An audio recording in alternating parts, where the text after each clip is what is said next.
पहले अभी तक हमने दो सूत्रों को जाना। अ, पहला सूत्र चैतन्य महात्मा और दूसरा ज्ञानम बंध। किसी भी तरह का ज्ञान बाहर से जो भी मिला हुआ है, अब हमें अंतर्ज्ञान की तरफ मुड़ना है, अंतर्ज्ञान को जानना है। शिव सूत्र में तीसरा सूत्र है योनि वर्ग कला शरीरम। यानी कि योनि वर्ग है और कला शरीर है। इसका अर्थ जानने की हम प्रयास करते हैं। योनि से अर्थ है प्रकृति। इसलिए स्त्रियों को प्रकृति कहा जाता है। स्त्री का जो हम सूचक मानते हैं, जैसे है ना, प्रकृति को कहते हैं। क्योंकि स्त्री शरीर देती है। यह जो शरीर को प्रोवाइड करती है, बर्थ देती है, जन्म देती है, इसीलिए इसको प्रकृति का प्रतीक कहा गया है स्त्री को। आप बाहर देखते हैं ना, हम हमारी जितनी भी फैली हुई है प्रकृति, देखो, बीजों को जन्म देते हैं, पेड़ पौधे हैं, ठीक है ना, ये प्रकृति का स्वरूप है।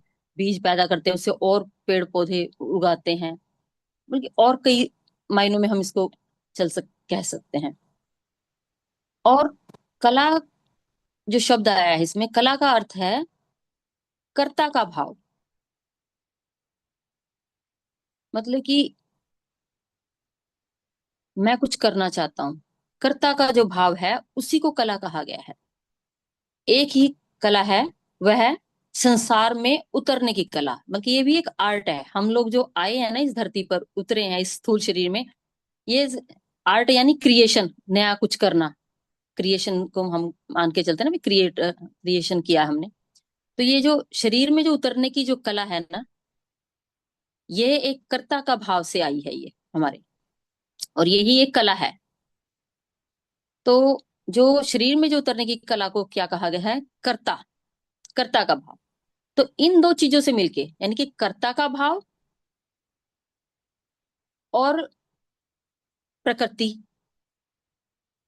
इन दोनों से मिलके हमारा शरीर बना है। इसको ऐसे समझ सकते हैं कि जैसे कर्ता का भाव हमारा अहंकार है, कि मैं कुछ कर रहा हूं, मैंने कुछ किया, या मैं कुछ करना चाहता हूं, यानी हमारी वासना जो भी है, ठीक है ना। जब हमारे अंदर वो कर्ता का भाव होता है, और उधर से प्रकृति, प्रकृति हमें शरीर प्रोवाइड कर देती है, जैसा हमारा भाव होता है। इसको भी हम और थोड़ा डिटेल में समझते हैं इसको, कि जैसे कि हम बहुत बार जन्म, जो हमारा जन्म जन्मांतरों तक हुआ, अब जब हम जैसे कहते हैं, हम पशु जगत में भी रहे हैं, प्राणी जगत में भी रहे हैं, वनस्पति जगत में भी रहे हैं। कभी पशु बने, कभी पक्षी बने, कभी पेड़ भी बने हैं हम, कभी अब हम मनुष्य की योनि में आए हैं, ठीक है ना। तो हमने जो चाहा, हमारे अंदर का जो भाव था, हमें उसी के अकॉर्डिंग, जैसी हमारी वासना बनी, उसी के अकॉर्डिंग प्रकृति ने हमें ये शरीर प्रोवाइड करा दिया। यानी कि हमें गर्भ प्रोवाइड करवा दिया वैसा ही, और वैसा ही हमें शरीर मिल गया। तो जो हमारे कृतत्व की जो वासना है, कुछ करने की, वो हमारे जीवन में एक घटना बन के उतर जाती है। यानी कि वो घटना घट जाती है। जैसे कहते हैं ना, हमारे विचार ही वस्तुएं बन जाते हैं।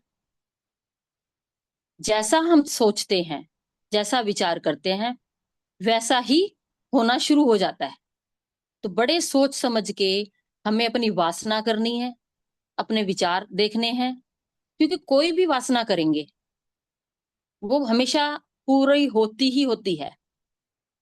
अब हो, 10 साल में हो, 20 साल में हो, इस जन्म में हो या अगले जन्म में, जो भी हमारे कर्तापन से जो हमारी वासना उत्पन्न होगी, वो हमेशा पूरी होगी ही होगी। तो बड़ा सोच समझ के हमें अपनी इन वासनाओं को देखना, अपने इच्छाओं को, अपनी आकांक्षाओं को देखना कि हम कर क्या रहे हैं।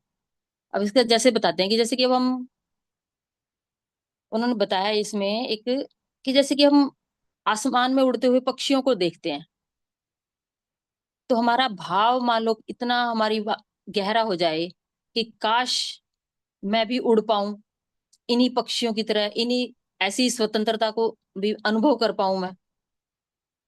तो कहते ये भी घटना हो सकती है। आ, आपकी कितनी वासना, आपकी कितनी, मतलब कि अंदर से निकली है, अंदर से क्या चीज है, एक तो होता है नॉर्मल, जस्ट आप देखा और कहा, उसमें कोई भाव नहीं है, कुछ नहीं है। भाव की कितनी गहराई है उसके अंदर, कितनी अंदर से डीप वो वासना बनी है आपकी, अगर बहुत ही ज्यादा है।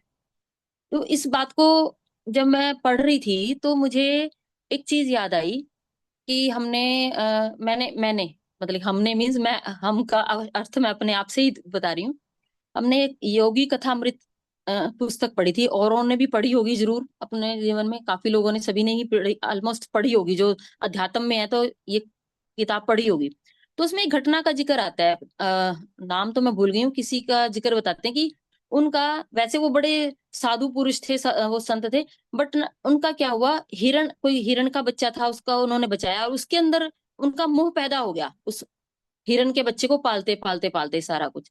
तो क्या हुआ था लास्ट में कि वो जो उनके फिर वो हिरण का शायद बच्चा मर गया था, क्या हुआ, तो जो वो साधु थे, संत थे, जो भी थे, जिनकी कथा वो चल रही थी, कि वो उसका उनका नेक्स्ट जन्म हिरण का ही हुआ, क्योंकि उनकी वासना उनमें बन गई थी।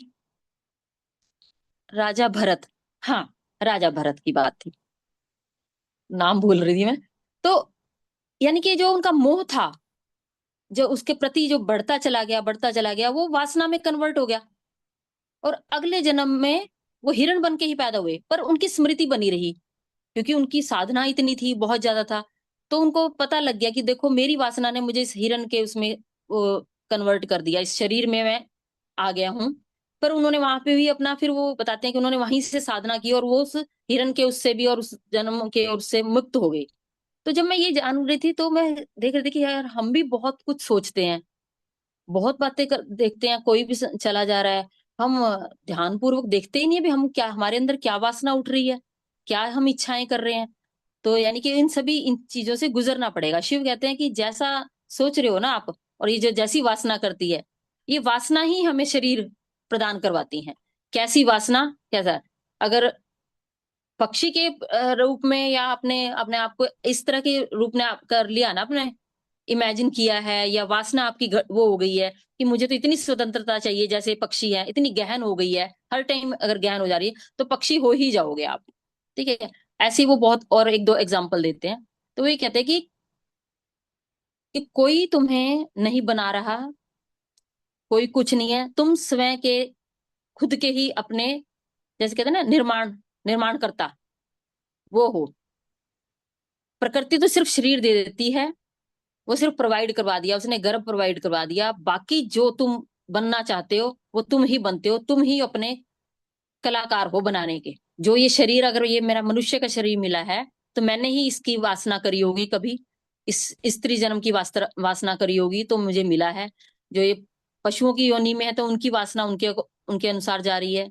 तो वो ये बता रहे हैं। ठीक है। तो ये बताते हैं कि जैसे कि एक और एग्जांपल देते हैं कि जैसे, इस बात को ऐसे समझ लो कि जैसे अब हम रात को सोते हैं, रात को सोते वक्त हम कोई, हमारा कोई विचार चल रहा होता है, हमारी थॉट चल रही होती है, जितना हमारा विचार किसी के प्रति भी, कोई भी बात के प्रति गहन होता है, बात को सोचते सोचते हम सो जाते हैं। नेक्स्ट डे जब हम उठते हैं ना, तो सबसे पहला, जब अभी भी हमारी नींद खुलती है, तो सबसे पहला विचार भी वही आएगा जहां हमने छोड़ा था। जिस विचार को लेके हम सोए थे, उसी विचार से हमारी नींद खुलती है, उसी विचार, पहला थॉट भी वही आएगा। इसको कभी ध्यान से देखने की कोशिश करना। मैं एक दो दिन से ये चीज एक्सपेरिमेंट करने की कोशिश कर रही हूँ कि मैं रात को क्या सोच के सोई थी, और जब सुबह उठती हूँ तो क्या सचमुच में वैसा ही आता है जिन थॉट के साथ सोई थी, आता है क्षण भर के लिए। हालांकि फिर हम झटका देते हैं, क्या है यार, रात को भी वही चीज सो दिमाग में चल रही थी, और अब फिर वही चीज चल रही है, क्या हुआ ये हुई मेरे साथ, तो ये चीज बात हुई।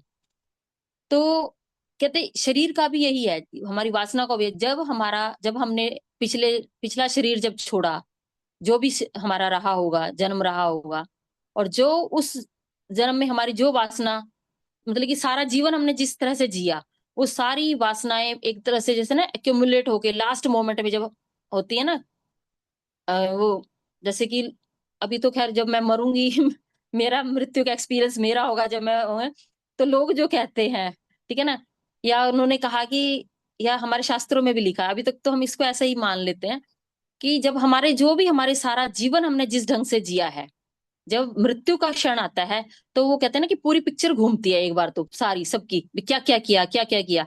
तो जितने भी हमारी मेन मेन वासनाएं सारा कुछ है, वो उस टाइम पर आ जाती हैं, या हमारी इच्छाएं, अधूरी इच्छाएं सब उस टाइम पे हमें दिखाई देती, ये करना चाहते थे, मैं ये करना न रह गया, या ये उस इच्छाओं के होते हुए जब हम प्राण त्यागते हैं, तो एक तरह से ये नींद हो गई हमारी, जो अभी हमने कहा कि लास्ट का जो विचार है, हम सो गए।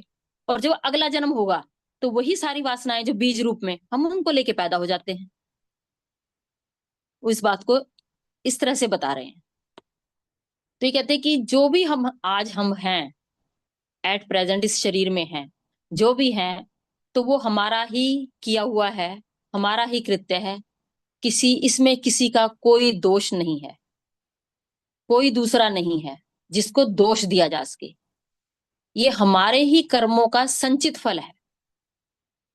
हम जो भी हैं, चाहे सुंदर हैं, कुरूप हैं, स्त्री हैं, पुरुष हैं, मतलब कि जो भी कुछ है, मतलब कि हमारे शरीर में कोई रोग आया है या बिल्कुल स्वस्थ है, ठीक है ना, ये सिर्फ हमारे ही कर्मों का फल है।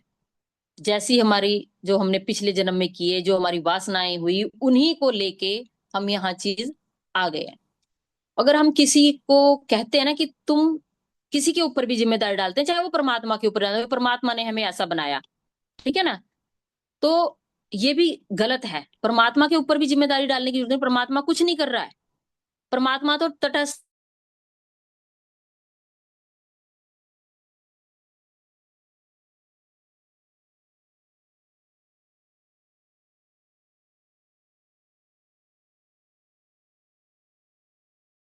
कि अपना दायित्व खुद लेना शुरू कर देते हैं, किसी और के ऊपर नहीं डालते।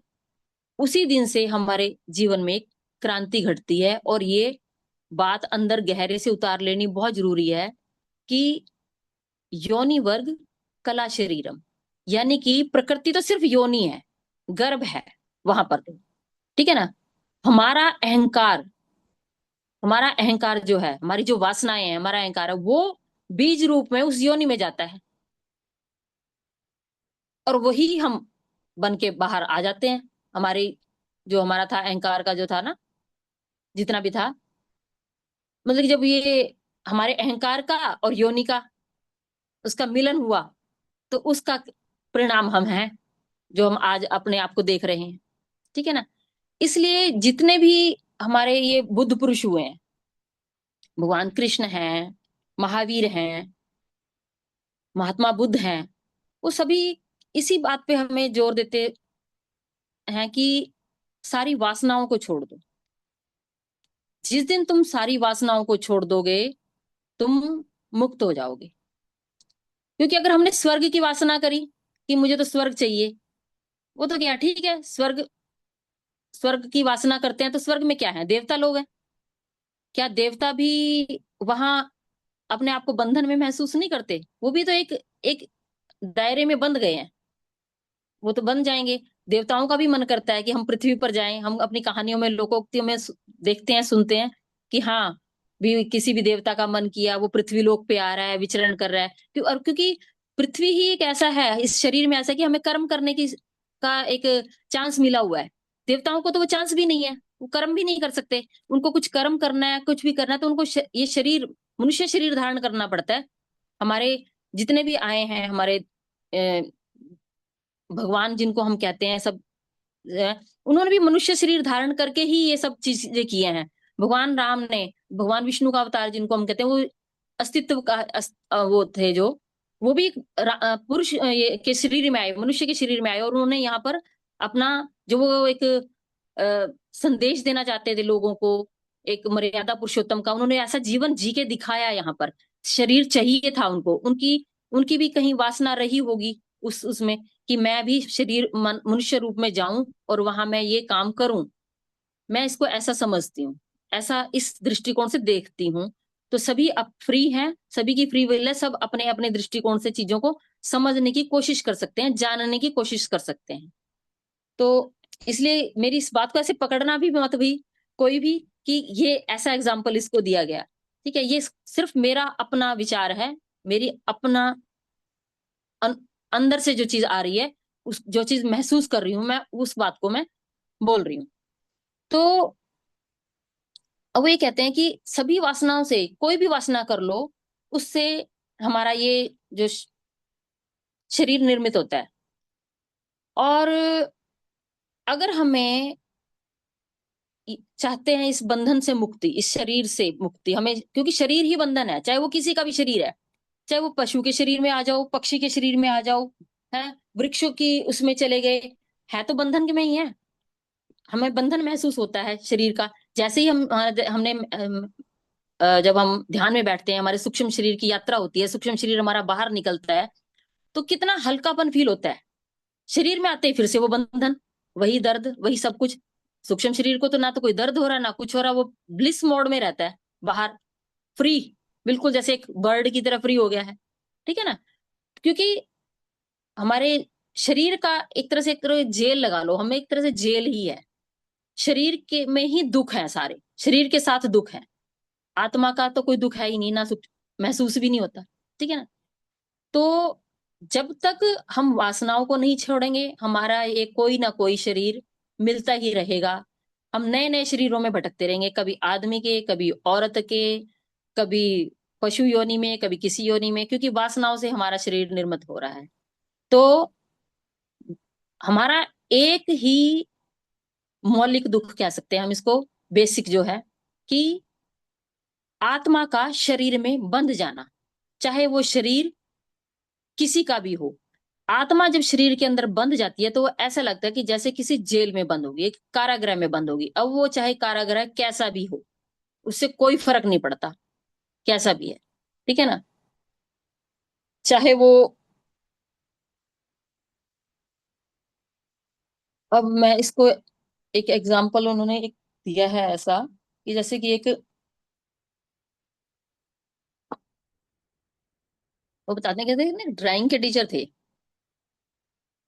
तो उनको किसी वजह से जेल हो गई, जेल चले गए, 2-3 साल जेल रह के आए वापिस। तो पूछा भाई और कैसा रहा, कैसा महसूस हुआ? तो ये कहता कि बाकी तो सब ठीक था, लेकिन जो मेरे को, जिस कोठरी में मुझे रखा गया था ना, कहता जो उसके जो कॉर्नर्स थे ना, वो 90 डिग्री के नहीं थे। क्योंकि वो ड्राइंग का टीचर, उसको तो 90 डिग्री वाला पूरा पोर्ट्रेट जिसको ड्राइंग करनी है, तो वो कैनवस चाहिए होता है बिल्कुल, हर एक एंगल 90 डिग्री का, जिसको दिखता, जहां से दिखता वैसा। तो वो उसका मतलब कि वासना, कि मुझे तो 90 डिग्री, अभी दीवारें उसकी चौकोन नहीं थी, गोल गोल गुलाई में थी वो जो मेरी कोठरी थी। कहते उसका दुख यही है कि मेरी कोठरी थी, गुलाई थी, चौकोन नहीं थी। तो ये कहते कि इससे क्या फर्क पड़ रहा है, कि वो चाहे वो गोल थी, गुलाई में था, कारागार जेल जो उसका था, या उसको 90 डिग्री वाले में रख दिया जाता, है तो जेल ही थी ना। तो ये यही कह रहे हैं कि हमारा जो ये शरीर है, ये भी एक कारागृह जैसा ही है, और ये हमारा ही बनाया हुआ है, किसी और का नहीं है। ना किसी का कोई दोष है, सिर्फ हमारी वासनाओं, हमारी अधूरी इच्छाओं, और हमारे जो कर्ता होने का जो हमारा भाव है, उसी से हमें ये शरीर मिलता है। इस प्रकृति तो सिर्फ इसमें एक योनि यानी गर्भ का ही उसका पार्ट है। इसीलिए उन्होंने इस सूत्र में कहा है कि योनि वर्ग कला शरीरम। प्रकृति तो जैसा हम चाहेंगे वैसा हमें परिस्थितियां सब कुछ प्रोवाइड करा देगी। इसलिए सोच समझ कर अपनी वासनाएं करना, सोच समझ के अपने आप को बिल्कुल होश पूर्वक जीना, कि पहली बात तो वासनाएं करनी ही नहीं है, हो रही हैं तो कैसी हो रही हैं, और उनसे मुक्त होने का क्या उपाय है। उपाय यही है कि होशपूर्ण जीवन जियो, उन वासनाओं से हटने की कोशिश करो, अपने मन को, चित्त को शांत करके, मतलब कि हर मोह से, हर बंधन से दूर हटने की कोशिश करो। जो हमने पहले कहा, उस ज्ञान को अपने अंदर से जागृत करने की कोशिश करो, अनुभव करने की कोशिश करो, कि मुझे अब तक इतने सालों से, इतने जन्मों से मैं ये वासनाएं करते आ रहे हैं। आज हम हमारी हर एक वासना ने हमें पता नहीं कौन कौन से जन्मों में भटकाया है, आज हम यहाँ हैं। इससे आगे अब और नहीं। जिस दिन हम यहाँ सोच लें वहीं से हमारी ये यात्रा शुरू हो जाएगी, आज से और अभी से। पीछे जो हो गया सो हो गया, अब हमें नहीं करनी है। और उन वासनाओं को भी काटने की कोशिश करनी है ध्यान द्वारा।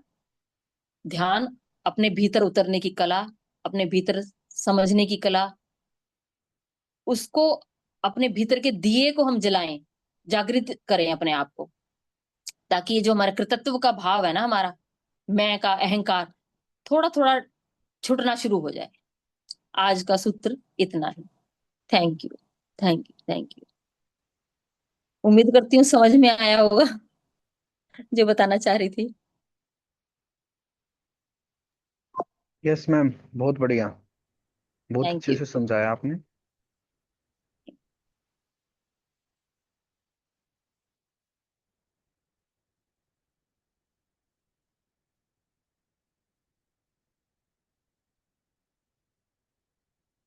मतलब हम लोग यहाँ पर एक्टिंग करने आए हैं, जो रंगमंच है, यहाँ पर अपना अपना किराया निभाने आए हैं, है ना। बिल्कुल हम्म। डिटैच्ड तो भाव से चलो, बस चल रहे हाँ, हैं।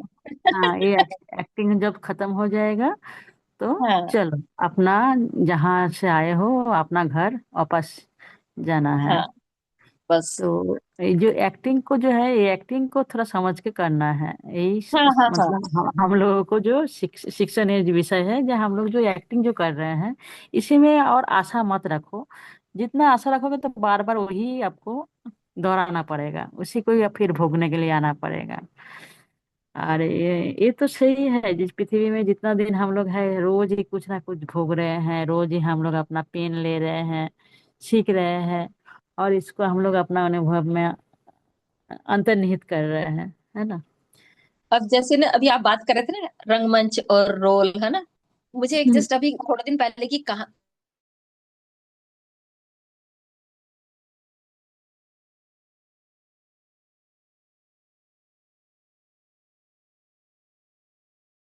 अब जैसे उसने शेक्सपियर ने कहा ना कि वो है कलाकार, ठीक है ना, एग्जैक्ट, जीवन हाँ, में है हाँ। ना, एक एक्टिंग कर रहे हैं, अभिनय, ठीक है ना।